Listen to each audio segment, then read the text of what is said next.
Hello students, आप सभी का प्री बोर्ड परीक्षा का पेपर आ चुका है। अर्थशास्त्र विषय का संपूर्ण सॉल्यूशन मैं आप लोगों को बता रहा हूं। सभी बच्चे चैनल को सब्सक्राइब कर लीजिएगा क्योंकि आप लोगों के ऑल सब्जेक्ट के नोट्स में दे रहा हूं और अभी मैं आपको बताऊंगा कि कहां पर आपको ये सारा पीडीएफ देखने को मिलेगा। आइए स्टार्ट करते हैं इकोनॉमिक्स का ये पूरा पेपर और वो भी सॉल्यूशन सहित। एक भी क्वेश्चन आप छोड़ेंगे नहीं दोस्तों। सभी बच्चों को पीडीएफ भी मिलेगा। पहले हम ऑब्जेक्टिव टाइप क्वेश्चन कंप्लीट कर लेते हैं, उसके बाद में आपको मैं बताऊंगा कि आप कैसे पीडीएफ डाउनलोड कर सकते हैं। सही विकल्प में आपका पहला क्वेश्चन ये रहा, वस्तु की प्रत्येक अगली इकाई का प्रयोग से सीमांत उपयोगिता। अगर मान लो हम कोई सी भी वस्तु की अगली इकाई प्रयोग करते हैं ना, तो जो सीमांत उपयोगिता है वो क्या हो जाती है, तो आप लोगों को बताना है घटती है। ठीक है, आपका ऑप्शन नंबर फर्स्ट करेक्ट हो जाएगा। इसमें सीमांत उपयोगिता घट जाएगी दोस्तों। इसके बाद अगला क्वेश्चन है, अल्पकाल मतलब कम समय। अल्पकालीन उत्पादन फलन की व्याख्या निम्नलिखित में से किसके नियम के द्वारा की जाती है। यहाँ पर नियम बताना है, तो वो परिवर्तनशील अनुपातों का जो नियम है ना, ये आपका सही आंसर होगा, क्योंकि परिवर्तनशील अनुपातों के नियम के माध्यम से ही अल्पकालीन उत्पादन फलन की व्याख्या की जाती है। तो आप लोगों को ऑप्शन नंबर 4 करेक्ट करना रहेगा।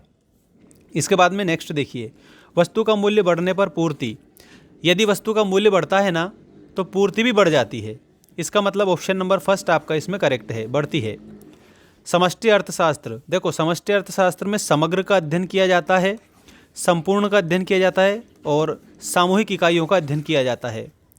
समष्टि अर्थशास्त्र का मुख्य यंत्र जो होता है ना, ये राष्ट्रीय आय विश्लेषण होता है। ऑप्शन नंबर सेकंड आप इसमें याद रखिएगा। राष्ट्रीय आय का विश्लेषण समष्टि अर्थशास्त्र में किया जाता है दोस्तों। ये बात आप लोगों को सभी बच्चों को सीख कर जाना है और एक भी क्वेश्चन छोड़ेंगे नहीं, आप सारे लास्ट तक देखेंगे। देखिएगा इसके बाद में अगला क्वेश्चन आप लोगों का, विदेशी विनिमय की प्रक्रिया होती है। विदेशी विनिमय की प्रक्रिया के रूप में आप लोगों को देशों के मध्य, ठीक है, याद रखना रहेगा। विदेशी विनिमय में क्या हो जाता है, विदेश से हमारे विनिमय का कार्य चलता है। तो विदेशी में आप लोग इंटरनेशनल लेवल जो है वो ट्रेड हो जाता है इसमें। नेक्स्ट देखिएगा, वे राजस्व प्राप्तियां जो कर के अतिरिक्त अन्य स्रोतों से प्राप्त की जाती है कहलाती है। तो वो कर के अतिरिक्त है तो गैर कर प्राप्तियां कहलाती है। ठीक है, आपका ऑप्शन नंबर सेकंड करेक्ट हो जाएगा, गैर कर प्राप्तियां। नेक्स्ट आपका क्वेश्चन देखिएगा, सीमांत उपभोग प्रवृत्ति है। तो यहाँ पर आप लोगों को आंसर करना है दोस्तों इसमें, और वो हो जाएगा आप लोगों का C/Y वाला। ठीक है, और ऑप्शन नंबर फर्स्ट ही आपका करेक्ट है। बढ़िया, अच्छे से याद रख के जाइएगा। सभी बच्चों को पीडीएफ मिलेगा दोस्तों हमारे मेंस एजुकेशन ऐप पर।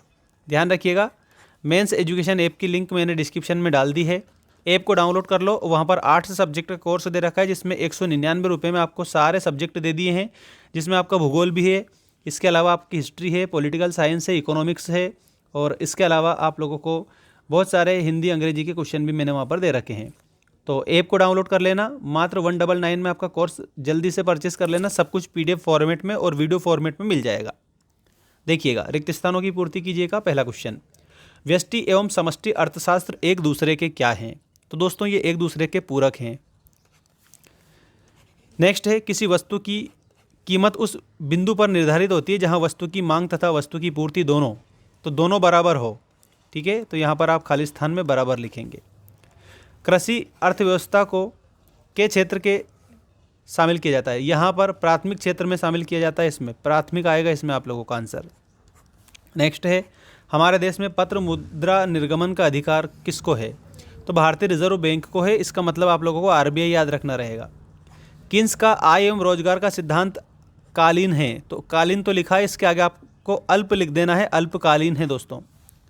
नेक्स्ट देखिएगा, मूल बिंदु पर नतोदर होता है। नतोदर होता है उत्पादन संभावना वक्र। तो इसमें आपको उत्पादन संभावना वक्र याद रखना रहेगा सभी स्टूडेंट्स को। ये आपका करेक्ट हो जाएगा। ठीक है, इसके बाद में अब आपको मैं बता रहा हूँ ट्रू एंड फॉल्स, जो सत्य असत्य लिखिए वो वाले। हिंदी और इंग्लिश दोनों मीडियम वालों का है। पीडीएफ आपको मिलेगा ऐप पर, ऐप की लिंक डिस्क्रिप्शन में दे रखी है। उपयोगिता व्यक्तिगत होती है। तो दोस्तों सही बात है भाई, उपयोगिता व्यक्तिगत ही होती है। सीमांत उपयोगिता ऋणात्मक भी हो सकती है। बिल्कुल सही है, सीमांत उपयोगिता ऋणात्मक हो सकती है, धनात्मक हो सकती है। ठीक है, स्टॉक समय के एक निश्चित बिंदु पर मापी गई मात्रा है। बहुत शानदार क्वेश्चन है, सही बात है। स्टॉक जो है एक निश्चित समय के बिंदु पर मापी गई मात्रा होती है। इसके बाद में बचत एवं विनियोग सदैव समान रहते हैं। तो इसमें आप लोगों को लिखना रहेगा दोस्तों, सदैव की बात की जा रही है, इसका मतलब असत्य है। बचत और विनियोग सदैव समान नहीं रहते हैं, डिफरेंस होता है। सरकारी बजट सरकार के द्वारा गत वर्ष की वास्तविक प्राप्तियों एवं वास्तविक व्ययों का विवरण होता है। तो इसमें आपको असत्य लिखना रहेगा, ये आपका असत्य है। नेक्स्ट देखिएगा, भुगतान संतुलन सदैव संतुलित रहता है। तो ये बात आप लोगों को इसमें सत्य लिखना रहेगा। नेक्स्ट है, पूर्ण रोजगार से अभिप्राय अर्थव्यवस्था में शून्य बेरोजगारी है। तो इसमें आप लोगों को असत्य लिखना रहेगा, ठीक है। नेक्स्ट क्वेश्चन देखिएगा, सही जोड़ी बनाइए। सही जोड़ी में कुल उत्पादन का आगे वस्तुओं एवं सेवाओं की कुल मात्रा, ठीक है। Option number D will be correct answer. साधन के प्रतिफल का नियम, तो यहाँ पर आप सभी बच्चों को याद रखना है, साधन के प्रतिफल का जो नियम है इसके आगे आप लोगों को ऑप्शन नंबर एफ से मिलाना है अल्पकाल। इसके आगे मैं लिख देता हूँ, इसका अल्पकाल आएगा इसके आगे, ठीक है। नेक्स्ट देखिए, एक पक्षीय प्रकृति, तो एक पक्षीय प्रकृति में हस्तांतरण आय, उत्पादक द्वारा यंत्रों का उपयोग।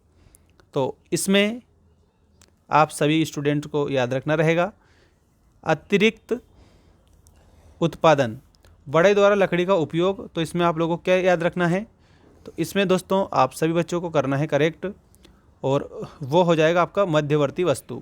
इस तरीके से आप इस जोड़ी को मिलाएंगे।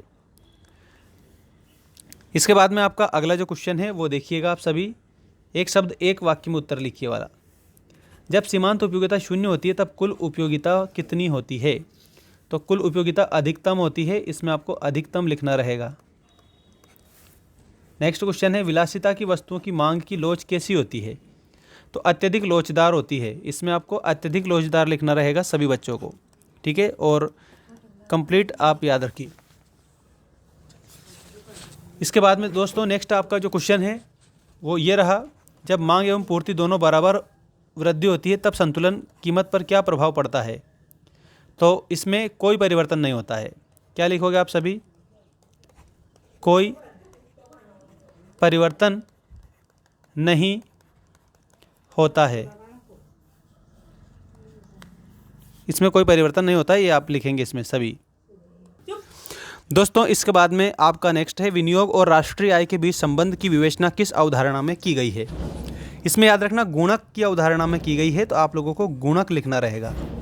नेक्स्ट है, पूर्ण प्रतियोगिता में विक्रय लागतें कितनी होती है। तो विक्रय लागतें पूर्ण प्रतियोगिता में 0 होती है। अगला है, किन्स के आय एवं रोजगार सिद्धांत की आधारशिला क्या है।